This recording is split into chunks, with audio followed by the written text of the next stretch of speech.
ياه الواحد كل وشبع قوي. حسابك كام لو سمحت؟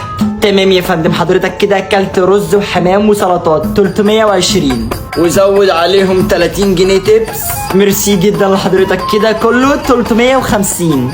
تمام معيش فلوس، هات لي صاحب المحل. احمس يا فندم. يا ريس الراجل ده مش عايز يدفع. وانت مش عايز تدفع ليه؟ ان شاء الله يا استاذ، انت عارف احنا ممكن نعمل فيك ايه؟ هتعملوا ايه يعني يا ريس؟ يا هتجيبوا البوليس وتعملوا شوشرة في المحل، يا هتضربوني وتعملوا شوشرة في المحل، وفي الحالتين مش هتاخد فلوسك. لا وفي حل تالت.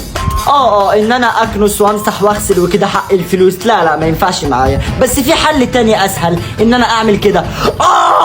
بطني الاكل بتاعكم في ايه؟ ولا مش هينفع، احنا مطعم.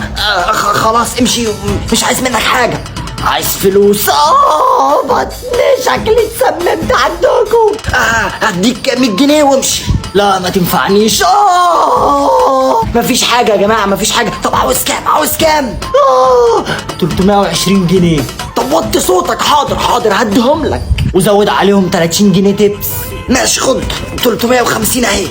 ماشي شكرا. لا يا جماعة مفيش حاجة، ده انا بس كان عندي اسهال. كملوا اكلكم. انت لسه واقف هنا؟ يلا غف ده يلا. لا يا باشا انا لا اسمح. انت حسابك كام؟ 320 ويزود عليهم 30 جنيه تبس، يبقى 350. خد يا عم حسابك اهو. شفت انك ظالمني؟